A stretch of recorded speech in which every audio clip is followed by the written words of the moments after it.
again, everybody. This is the Airing It Out podcast.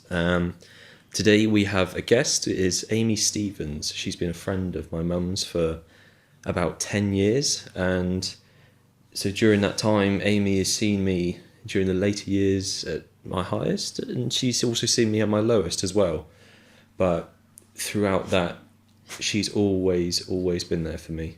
You know, despite being my mum's friend, she's always taken the time to let me know that she's there for me if I ever need me, and she's always taking the time for a private word. And how you doing? You want to go somewhere? No, he just wants to go there. Let the dog be the dog. What we think? You are not helping. We're just going to roll with it. She's fantastic. We're so grateful for her coming on, and it's been lovely seeing that where Callum and Brandon have been in the midst of or just past the difficult times in their lives. It's nice seeing Amy having been through the majority of it and having come out the other side and in a place where she's able to look back on everything retrospectively and really put a cap on it all. So ever so grateful to have her on, and I hope you enjoy the episode. I heard something a while ago, but it's been more poignant in my life recently. It's that you shouldn't do what you love, you should do what you are. Okay. In regards to work. So instead of going, oh, I love doing this, it's one of my favourite things, because that work relationship with something you love might then alter the love that you have for it. But if you do something that you are, do something that you are irrefutably, it's a part of who you are. Yeah. I think in that regard, I do something that I love because of who I am. So I like to be, my passion at school was design. So effectively, I go in and redesign everybody's house every week. Yeah. You know, I declutter and I make it and improve it and I make things more efficient. And it is a business to me. This is, you know, it's not just something I do to make money whilst the kids are at school, which, you know, I know some people just need to go out and earn their buck and come back home and then their whole life is at home. There is no real life for me at home, as lovely as my home is, but I have no reason to be at home. I have reason to go to work and enjoy that. And so my creativity and my efficiency and my business head, I use at work. And I think my commitment and my loyalty to my clients and all of those things makes it a whole rounded sort of package. And that's what makes me really happy. I think if I just went in and I didn't care, it's a real tough, it would be a bore to clean skirting boards for an hour if you didn't actually enjoy the before and after effect of that and how things look. So it's transferable, really. And I still do and now I do loads of other things outside of work that I never gave myself the time to do. So I've become a much more rounded, healthier individual because I now come home, switch off. I do my 1 hour, 2 hours, 4 hours at different places, but once it's done, it's done. Yeah, I have difficulty with that, where I haven't yet taken that step towards a career that I'm set on being in. Yeah. I'm trying out different things. I've got different things going on in my life, and for such a long time, it never got to a point in the day where I put it away. Yeah. I never, for so long, I wouldn't even watch TV or play on the Xbox because I had something else that I could be doing. Yeah. And it was only the last half hour, hour of the day where I'd be doing something to kind of let go of that. Yeah. So you know, I'm still trying to work on finding that balance. And I think that in work, I'm kind of the opposite now, whereas work is very much, it has its boundaries because there's a time scale. People pay by the hour and you do the job, and once you've done your time, you go. And yes, last night I had emotional messages from a client and we discussed some things, and it's not black and white in respect of the friendship and the relationships continue, but the work is done. Yeah. I have done what has been required, and that's nice. So now I haven't watched television this week. I haven't had time. I read books. You know, I have amazing. I have the allotment that I never had time for, which is my outside space. I walk a lot. I do kickboxing, Go on. at least Go on. twice a week. So I now have a whole new world, which is outside of work, whereas my world before was work. And I didn't have the time, and I drank a lot to switch off from work. And I'd watch TV and drink a bottle of wine. And this job? This in my old job. Yeah. Yeah, this sort of, in this pressured job that the pressure I'd created for you felt myself. like you needed that help to... Yeah, I could never switch off, Really? and I didn't sleep. So that my crutch outside of work was alcohol, and that's continued until very recently. Oh. But yeah, we're now day 20 without drinking. No way. Yeah, which I've never chosen to do myself when I've been healthy and happy. Is that dry February? No, this is just fucking dry doing it. Amy for Go on. however long, and it's been a lot easier than I expected. Really? Partly because nobody knows, nobody knew. I spoke to your mum last week. My new partner, obviously I discussed it with him. Difficult to be with somebody and then suddenly not drink anything at all. Yeah. But yeah, that's been a massive, and I feel like this is the last piece of the jigsaw. That my home's lovely, it's fine, I can deal with all of that. My job, it perfectly works for me, and that's what it works for me. It's perfect. My friendships with my people around me seem to be strong. I'm seem to be becoming a better friend to the people I choose to spend time with. Recently in a new relationship with somebody, which is really healthy now, not codependent, not based on alcohol, not based on job or anything else, but based on just us and just being yourself. Being ourselves. So the final piece in the puzzle was to lose that crutch and try and just stand fully on my own 2 feet. That's finally. Amazing. Yeah. You're setting yourself free. Yeah. No, and it has felt like that. And I didn't know if I could. And I went to the doctor and I said, I'm embarking on this new journey. What are my options if I can't do it myself? Yeah. That scares me. Yeah, I was going to ask you if the idea of stopping drinking, like this one last thing, did that scare you? Yeah. I thought I was more dependent on it than I was. Yeah. I think I was happy to feel that I was. As I kind of briefly said, you've gone through miscarriage, death, almost the death of a marriage, and the loss of that friend, that person, that whole family gone. Then a relationship which is very much based on alcohol and fun and partying and night clubbing and finding my youth again because I'd never done that before, and hedonistic lifestyle, that all breaking down because that didn't work, and then finding this new job. And it's taken, it'll be 5 years in July that I've been self-employed doing this, and so I've not rushed into any of it, but all these new activities that I've found and this last piece, I think it's okay. You said that you were almost happy to kind of consider that was a crutch and that was like almost a part of you. Yeah, and I think it was it's the boundaries. Yeah. I don't know when to stop. So I could go a day or two with no drinking at all. And I was never a daytime drinker. I was never get up in the morning and need a drink. Nope. But come home from work, you're driving home from work and you drive past the shop and I pick up a bottle and that bottle would be drunk. And I thought I needed it more than I did. I feared not being a good fun person and a fun friend because I'm not great with relationships. So I didn't think I could... Was that part of what worried you, that you take that out of the equation? Or alcohol was the catalyst to a big part of your social life? Yeah. So if you took that away, you might sacrifice that? Yeah. Ah.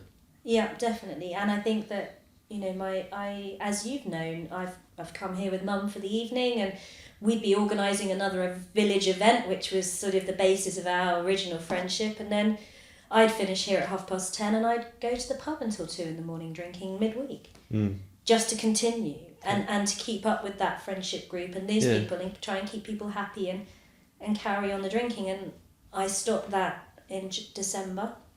I haven't been, and it's not the pub's fault. There's nothing to do with the pub here, but I stopped going to the pub but I still couldn't control it myself at home, so I was still drinking more than was normal. Yeah. There's no normal, I know that, but more than what most people would think was normal. One bottle wasn't enough, and so that's the realisation that actually something has to change. I'm sure, like, if you're in an environment where you go to the pub to socialise, how can you avoid it? It's like having a social group at the swimming pool and saying we're not going to go for a swim. Yeah. I know that's a very poor analogy, but yeah, what was it? Was there any? I don't know what I'm trying to say. That it's just a difficult environment to not go and have that be a relying factor on part of what your social life is. Yeah, I've been to, so in the last 20 days I've been to 2 pubs. Yeah. Last night, so we got back from work earlier than expected, and my partner had got back from being away from work, so we went for a walk and we went to the pub and had one drink. I had a non-alcoholic beer, he had a pint. I don't want anybody around me to stop their behaviour.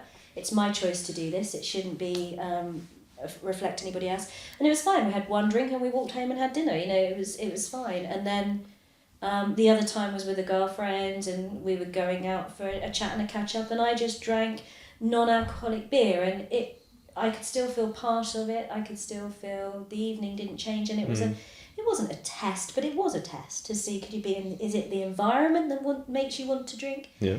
It's not. It's me. I want to drink, and I don't know when to stop. So it doesn't matter what anybody else is actually doing, but I'm not great in groups, and I never will be, and that's it. It's that anxiety. Yeah, there's no point in me going to the pub, getting drunk to try and fit in, because I still come home with the same anxiety and the same issues that I had before, because, they're not resolved. No.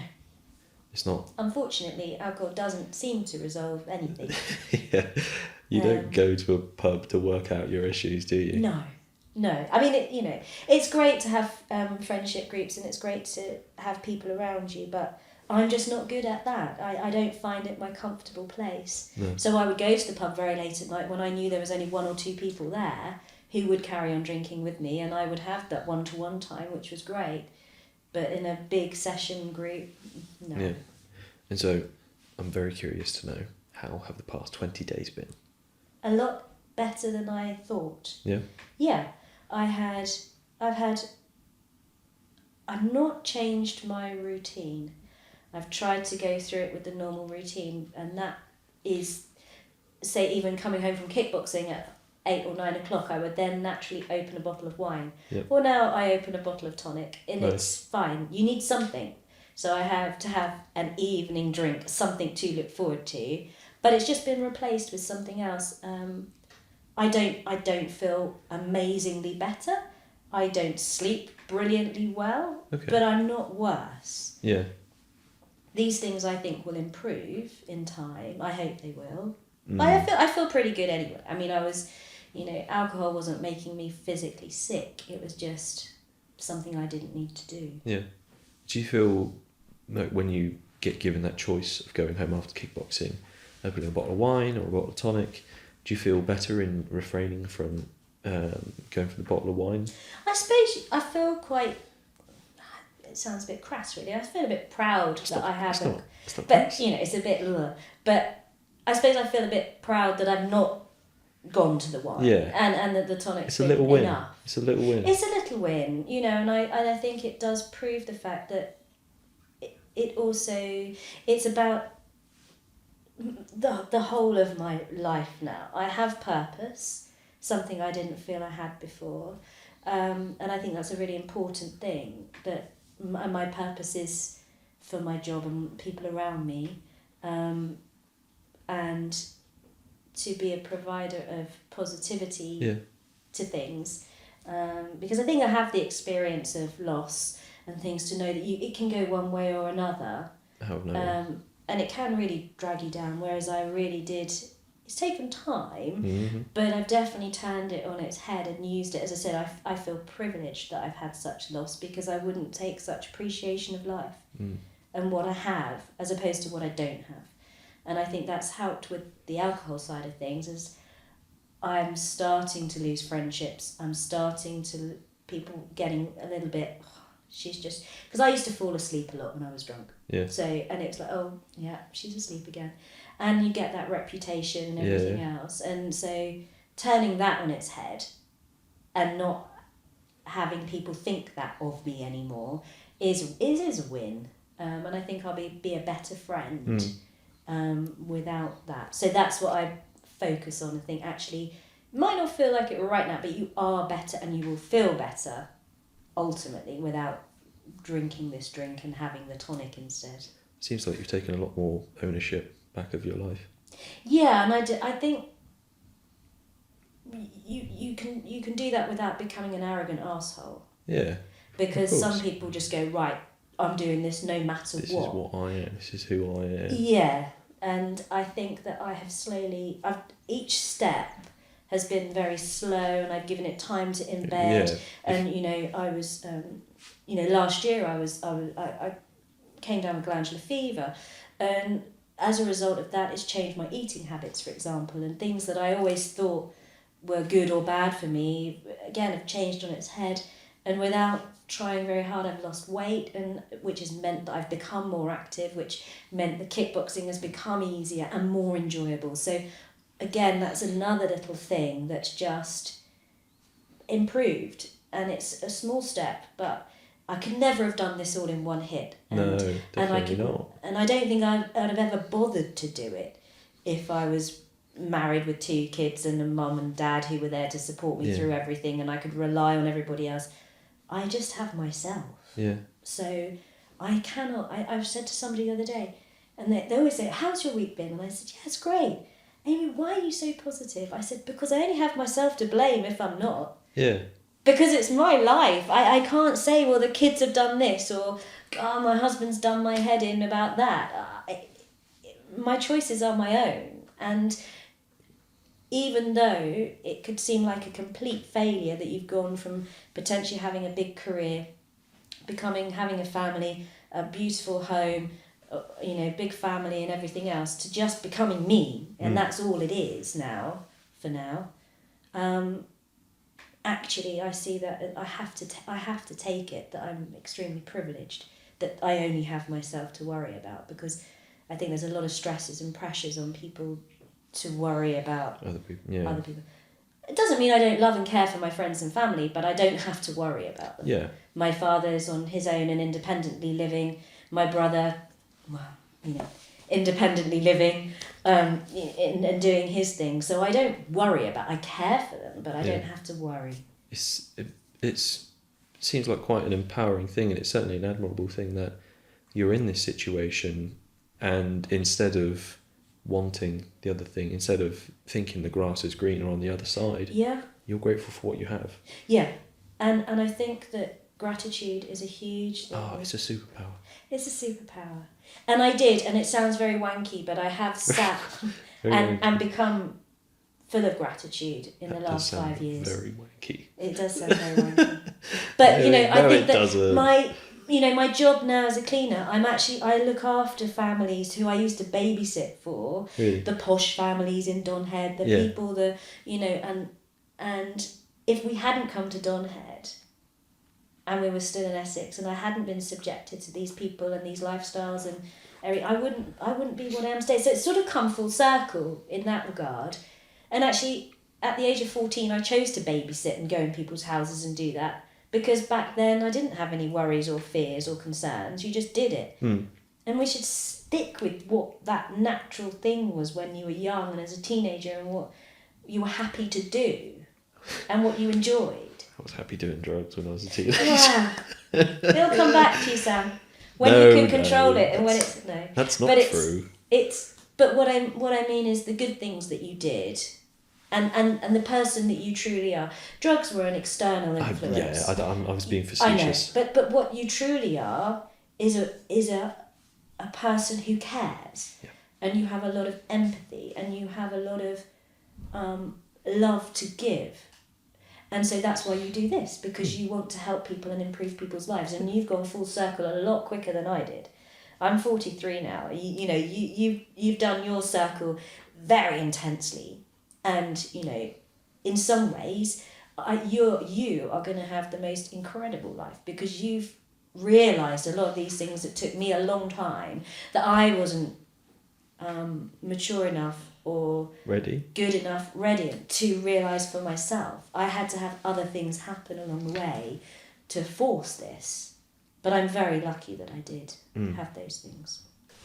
Okay, so throughout our conversations, numerous times you've mentioned relationships and that they've been, I dare say, poignant in your journey. So why don't you talk to me about what your relationships have been like? So Lee and I got together when I was 16 and he was 20. And we were together for 19 years and we got married because that's what you did. Yep. And he hung around when I was at uni and... Would he live with you? No, he was so I did when I met him, then I started my A-levels, so both living at home, both parents. And then I went and worked with him to save money, and then we went travelling to Australia for 3 months. And then when I came back, I had a job lined up. And whilst I was away, the company had lost some contracts. I was going to be a graphic designer. I said I was going to be. The apprenticeship was a graphic designer. And they'd lost some contracts and they couldn't offer me the position anymore. So that's when I did a lot of odd jobs, and I went and worked for a family near where I grew up, an academic family, actually the Keith Roaches, who are in the film industry. Steve is obviously in the film world, so they've had good education and good backing. And it was Wendy who said to me, I think you should apply for uni. If you don't find a job, just apply for uni, and if you want to, you've got the ability. And she really buoyed me up to do it. My parents were a bit they were, whatever you want to do, you choose, it's your life. So anyway, I ended up going to Bournemouth for 4 years, but I stayed living at home and drove in each day. And Lee's sort of, he was working and we just carried on the relationship. I lived abroad on my own for a year and he stayed in his job and carried on. And then so when I left, we bought a place very quickly together and moved in because we'd already been together for, 7 years. Wow. And then a year later, we got married because it's the thing to do, I think. I'll be honest, I think it was that more than anything. Then moved here to Melbourne and bought a proper house rather than a flat because it's the thing to do. Yeah. A driveway with 2 cars and a garden. And then we started for a family in my early 30s, and that didn't work. And I think that we'd drifted apart. We'd become very different people. Again, my independency and I'm going to go and do a fundraising project with Sandy here, and we're going to organise this there, and I'm going to do this and do that, and I'm off to America for a week with work, and I don't actually care whether you like it or not. That's what I'm doing because that's what I need to do. Yeah. I think I became very selfish in that regard of not considering really. I wasn't a very good wife. I left him behind, and I became belittling at times, and he wasn't growing. He was becoming smaller and I was becoming bigger. Right. And it was a big misbalance and it wasn't fair. And yes, it's never a right time to leave, but when my mother fell ill, we stayed together, and he ultimately told me he'd wanted to leave a long time before, but because my mother was ill that he felt he couldn't. Okay. Which was honourable to a certain extent. Yeah. Different feelings about that, but and then and then he did finally leave 3 months after my mum passed away, and I think that I could have dealt with one or other quite well. I think I had the capacity and the support, but both things, and then the potential of losing my home because of the financial impact was catastrophic. Yeah, because it's one thing to lose one person, but I can't imagine if you lose 2 incredibly important people to you at the same time. Yeah, and I think that... Because that changes a lot. It does, and Lee and I didn't have children, so when he left, that was it.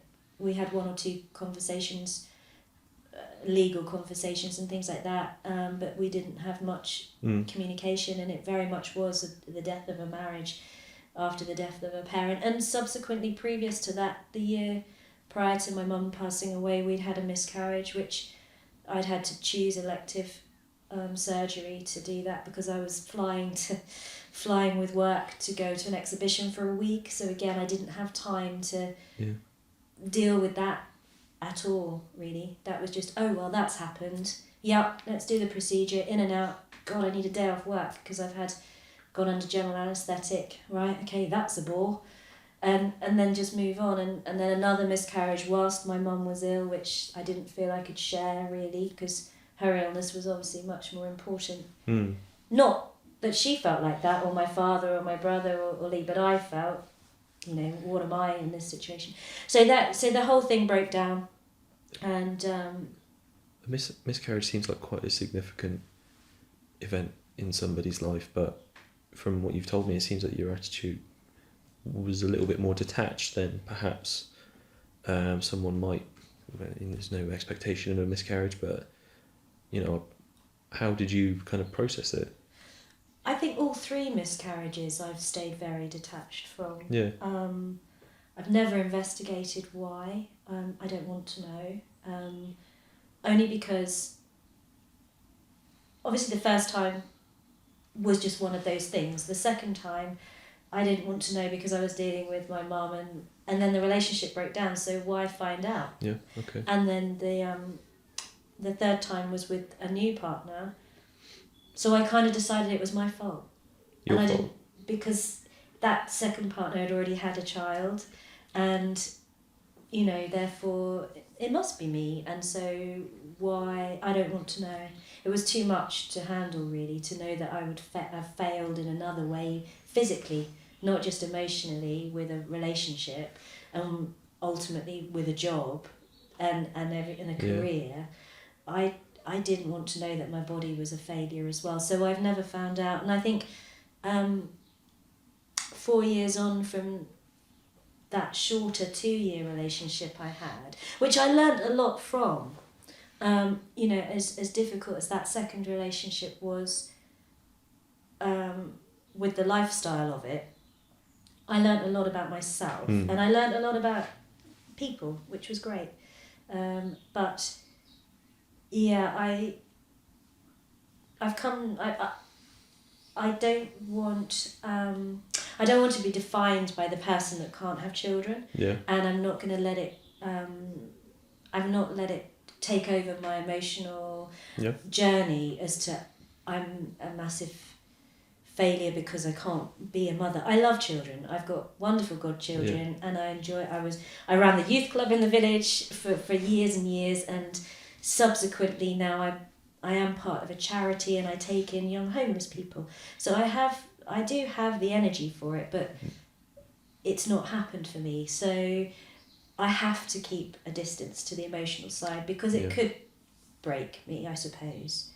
I wouldn't say it's your fault.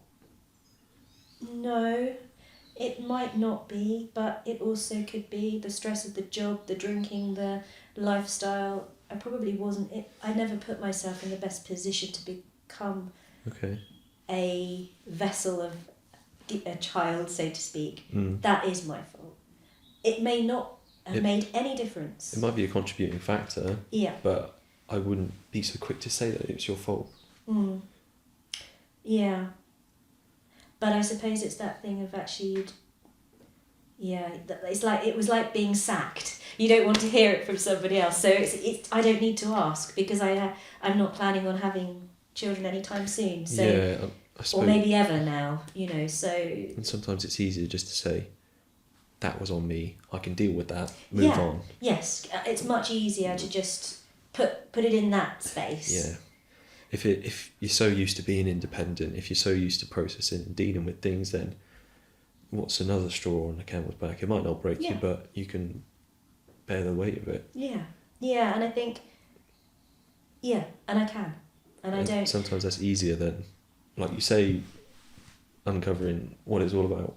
Yeah, and in some ways, that's part of the job I do now, being in people's homes. I've got some very small children that I'm seeing growing up, and I've got other people with small grandchildren that I'm seeing. So in a very selfish way, I suppose I'm living my parental feelings through others. Not anything unhealthily, but just I'm not I don't close myself off to all of those experiences. You got your own motivations, but Yeah. you're also helping those people out. Yeah, and Let's sneeze. I had my godson. Sorry, I'm about to sneeze. Please carry on. So he's now going to be 21 in a couple of weeks' time, but a friend's son was needed to be looked after every other weekend for a little while, whilst she'd gone through a breakup, and so I offered to have him one summer, so say that's or just for a few weekends.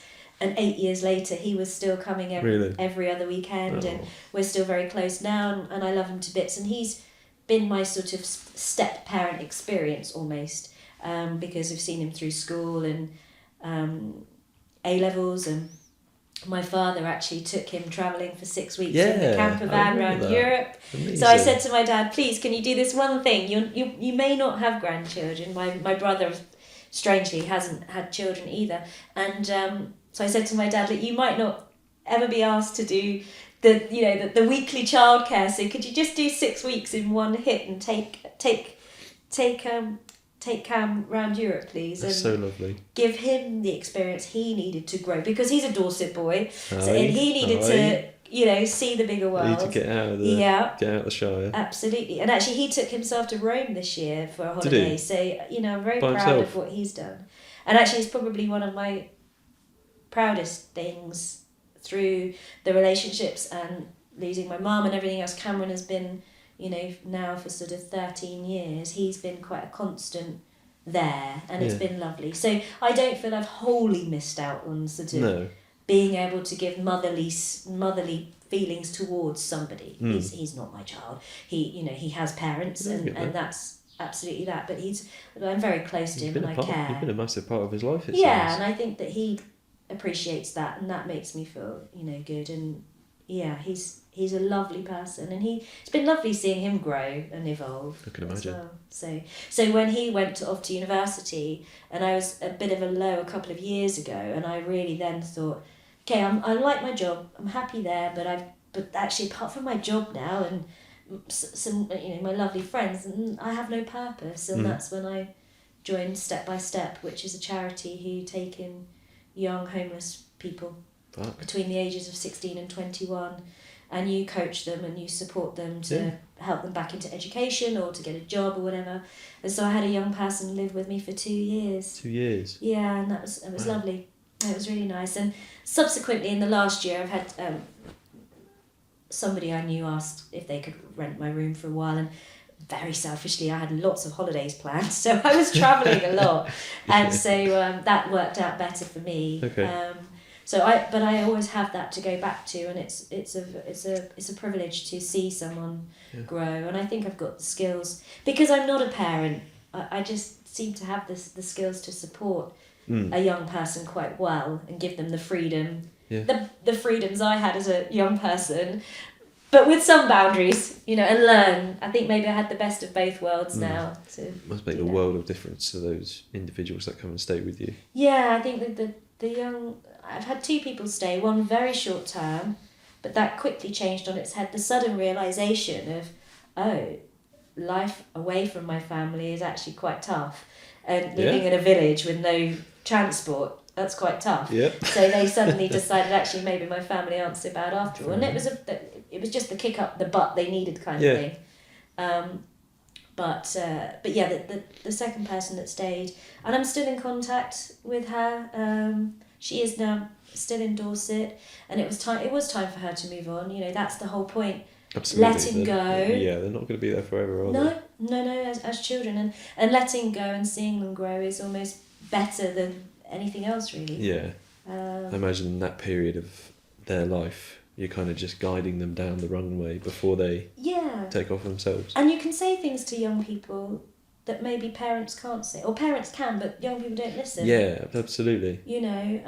There's times when, with my work now, there's some teenagers at home, and some of them aren't really working, and they're finding it hard, and and I go in and say, can you just sort the dishwasher for me, because you know where everything goes, and mum or dad will come, how did you get them to do that? I said, well, because I'm not you. They'll just help me, because gives them something to do. Whereas if you ask them to do, it's a chore and it's, oh God, Yeah, why do I mum's have asking to? me to do something else. So I think that there's a lot to be said for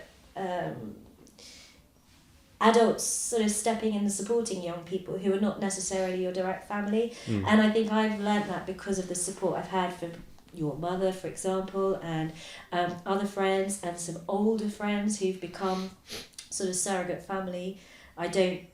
Outside of my dad and my brother, I don't really have much to do with the rest of my family due to geography and some family are very, very different lifestyles. So nothing bad, just hasn't turned out. So my family are my friends and close people. And I think I can portray that onto the people that stay with me to say, I know I'm not your mum and I'm not your dad, but I still care and I still want the best for you. And this is how we can do it and make it happen. So yeah, I may well go back to that one day. Right now it wouldn't work. I have a lodger and... What are some of the lessons you've learned from doing that? That everybody deserves... Everybody has potential. So not everybody deserves a chance because they need to earn that chance. Yeah, you need to I like earn. respect. Yeah, and you need to give something back. You can't just take. Young people can just constantly take. So, but at the same time, they need to be given an opportunity to give back. So, for example, the young person that stayed with me, the charity, the young person has to pay a certain amount of rent to you. It's part of their responsibility. Yeah. And they either have to work through that or they can do that through applying for government support. And for a little while, the person that was staying with me was struggling with that. And it was encouraged maybe that she was asked to leave. And I did for a little while have a discussion and say, I would prefer her to be safe and well and happy with no money, because I'm not doing this for the money. I don't, without being rude, I don't need the money. The money is just part of her, her learning and her sort of responsibility to life and herself. It's not my problem. So I prefer that we don't pressure on that and just get that person into a good space. And she got there, and she then overpaid and paid back. But other people would have potentially, well, if she's not paying, then that's it. It's over, because that's the rules. But they're still growing. The rules have to be bendable. The rules of life are not black and white. You have to allow them that space and time to learn. Yeah. And trust and believe in them. And if you give them, not everybody will take. Some people do, they do. But to identify when they do deserve a chance is... help them find it in themselves. Yeah, and that's because they were ready. They're ready for it. Yeah. We all come good at different times. Oh yes. I've said it before on the podcast, but when I was at my lowest, it got to a point where I looked around. My friends had helped all that they could, or all that I would allow them to. Yeah. My family had, doctors had, therapists had, but it wasn't until I looked at myself and I said, maybe I should change. Maybe I should be the one. Everyone else, they'd done what they could. Yeah. But they weren't going to change anything within me until I wanted to do it myself. Yeah. But if I didn't have the love and support around me, Mum and Dad might say, well, you took your fucking time. But if I wasn't allowed that time, who's to say when I would have arrived there? My brother and I, our relationship is difficult and strained because of my drinking, because we don't see a lot of each other, mainly because of work and things. But when we do see each other historically, it's always been an event, and I've generally been drunk, and he doesn't like to see that. He's not a big drinker himself. So he's wanted me probably to stop for years. My father, he's very good with me. He doesn't make a fuss, but he obviously doesn't want to see his drunk daughter at another party. And as much as I just know that everybody else will have supported that stopping drinking thing. But until I was ready, until I knew if this is the time, and it's been, I've been drinking alcohol since I was 14, I'm 43. So it's been, 29 years of drinking to then realise. And it wouldn't have mattered what anybody said until I was ready. And that's often the case with many things. Yeah, it reminds me of, if you love something, let it go. Yeah. And I know that's not quite a direct correlation, but if you see somebody that you want something out of them so much, you can't impose that change on them. You can't force them. You can't make them make decisions. You have to let them go and hope that they'll find it out on their own. You can support and love them, but they have to be the ones to arrive at that decision. Thank you for joining us for this week's episode. We hope that you join us for next week's episode. Please take care of yourself and enjoy the rest of your day.